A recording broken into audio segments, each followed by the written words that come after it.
Can you really make a curry in an air fryer?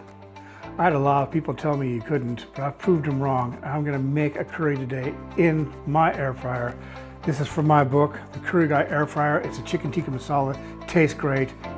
Let's get started. As you can see, I've got all of my ingredients laid out here. I advise you to do the same. It makes things so much easier. This is an easy recipe that can be done in stages over a day even, but it's good to have everything ready and to hand so that you can do it. So let's get started. So to make a curry, or even a stew, but today we're making a curry. To make a curry in an air fryer, you need one of these small cake tins. They're very popular, used in air fryers. You'll find them if you just do a simple search online. Just find one that fits your air fryer perfectly and you'll be happy. I'm gonna put that to the side right now. We're gonna get started because we're gonna wanna fry off our onions and our peppers. So I've got a couple of onions there. This is gonna be a recipe that will serve 1 to 2 people. So you might wonder, why would you want to cook in an air fryer? Well, there's lots of reasons. One is, if you're just cooking for a couple people and you don't wanna make a big mess in your kitchen, you can do this. Take it out in your caravan if you've got one. You know, just so easy. You don't have all the grease splattering everywhere. And it just makes things simple. You can go off and do things. You can make it in stages like I'm doing today, because if I were to make this the way I normally make it, you wouldn't be able to hear me because the machine would be on. So I'm gonna just do this in stages so you can see how it's done. And obviously you can speed it up and you'll see why and how. Okay, so I've got a little bit of salt in there with these onions and peppers. And if I can find it here, what did I do with it? I had some oil. I'm gonna add a couple of tablespoons of oil to these. Now, if you're using your air fryer because you're trying to keep the calories down, you could do that too. Just use some oil spray and spray the onions and the peppers. I'm using a little bit more there. I'm gonna use a little bit more later as well. There, those are all prepared now. And I'm gonna go ahead and put these in the basket of the air fryer. I'm just gonna use half the air fryer today. Pour those right in there like that. Okay, so we'll spread those out. And then I'm gonna cook those at 200 degrees for about 10 minutes. The last 2 minutes, I'm gonna add some garlic and ginger paste. So we'll see how it all looks, but we're gonna go ahead and let these cook now for 8 minutes first. And we'll come back in 8 minutes. Okay, I've got this, and the onions around the sides are starting to get a little bit crispy and nice. It's browned slightly. What I'm gonna do now is I'm gonna add some garlic and ginger paste over the top. Just spread it over there so that it all gets the heat. I'm gonna put it in for 2 more minutes now. Put it in for 2 more minutes, let it cook, and then we're gonna be ready to start building the sauce. Okay, so this has been cooking. These onions and the garlic have been cooking for about 10 minutes. And there's more than one way to cook a curry in an air fryer. We're cooking a chicken tikka masala today, which is inspired by curry house cooking. So I'm gonna make a very smooth sauce with these onions and other ingredients. So we'll start first by just getting all these onions and everything out of here and into a blender.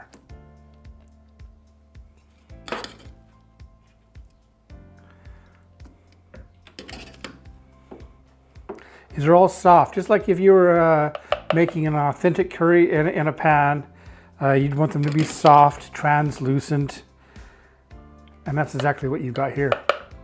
Same thing, just done a different way.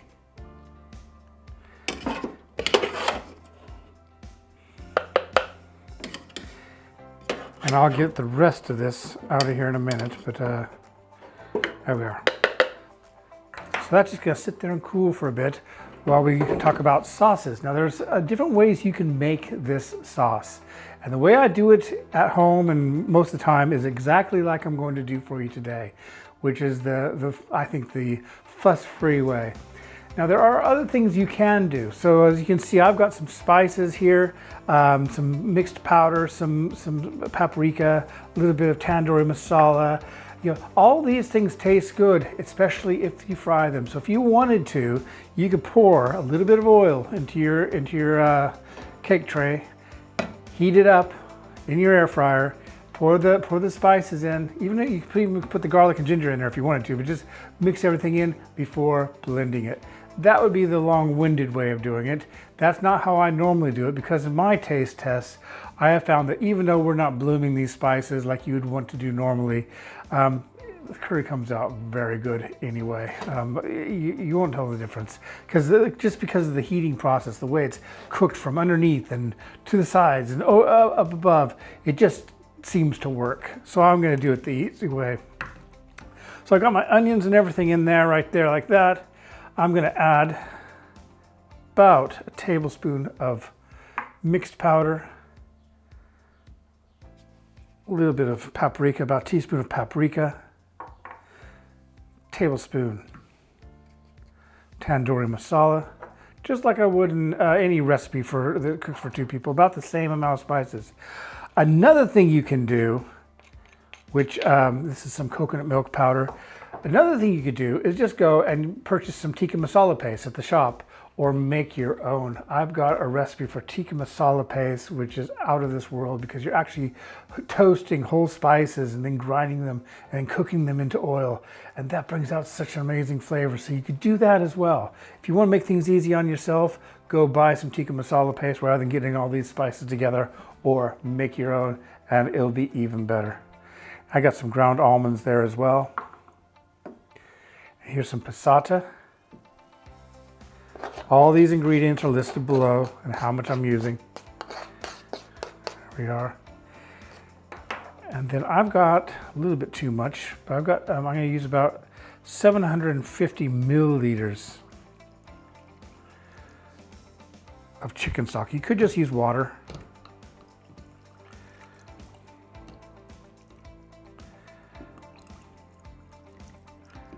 That's about 375 milliliters.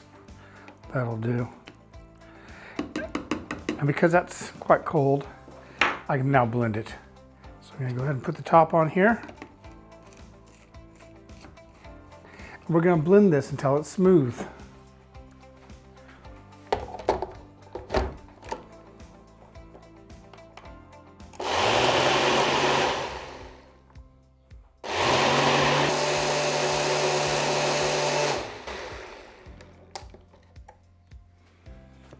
So my sauce, creamy smooth, just like a chicken tikka masala should be. I'd like to add here that if you do want to get that really bright red color like you get in a lot of curry houses, that comes from food coloring. And you can just add some to it, to just stir a little bit, half a teaspoon in, a little bit more if you like. I'm not going to add it today, but you could do that if you wanted to. Now I'm going to add, just because I want this to look very much like a curry house curry, I'm just going to add a little bit of oil to my pan here, and we'll start heating it up for a couple of minutes. You don't have to heat it up for a couple of minutes, but I just find it gives it a little bit of a head start. And we'll do that, and as that's heating up, get everything else here ready. I got my chicken all ready to go. So you're going to cook this in stages. The first stage was frying off those onions and bell peppers. That only takes about 10 minutes. Then you start making the sauce, which is what I've just done there. Now I've got my hot oil ready to go, and I'm going to pour this in there. Just like that.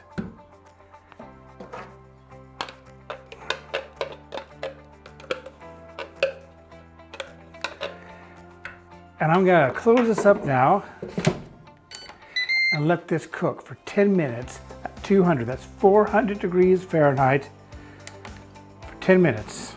All right, so this has been cooking now for 10 minutes. We're going to open this up. I want you to just home in on this. Look at this. Just like in a pan, it's caramelizing around the side, but not only around the sides, it's also caramelizing on top. It's all adding flavor to this curry. This is going to be good.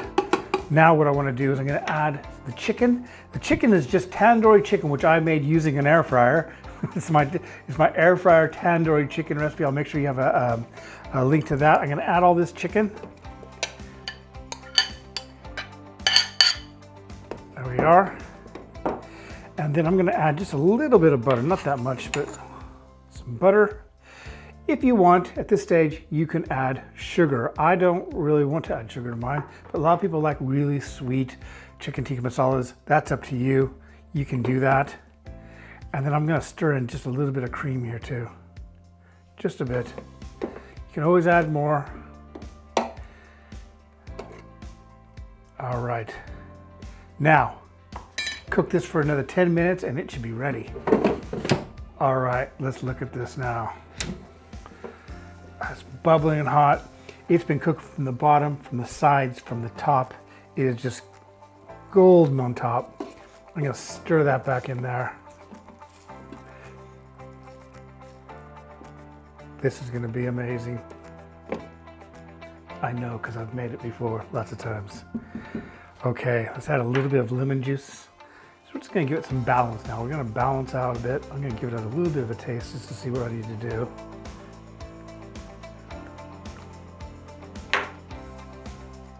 Yeah, we're gonna add some lemon juice. Bit of castor methi, very important ingredient. Don't leave it out. Just do that by breaking it up over the curry. And then just a tiny bit of salt. Doesn't need too much. And some of my homemade garam masala. That is going to be incredible. Let's see what it looks like plated up. If you've never tried cooking curry in an air fryer, this is a good one to try. Chicken tikka masala, completely done in an air fryer. It's so easy, fuss-free. You can do it in stages, and it's so delicious. Give it a try soon.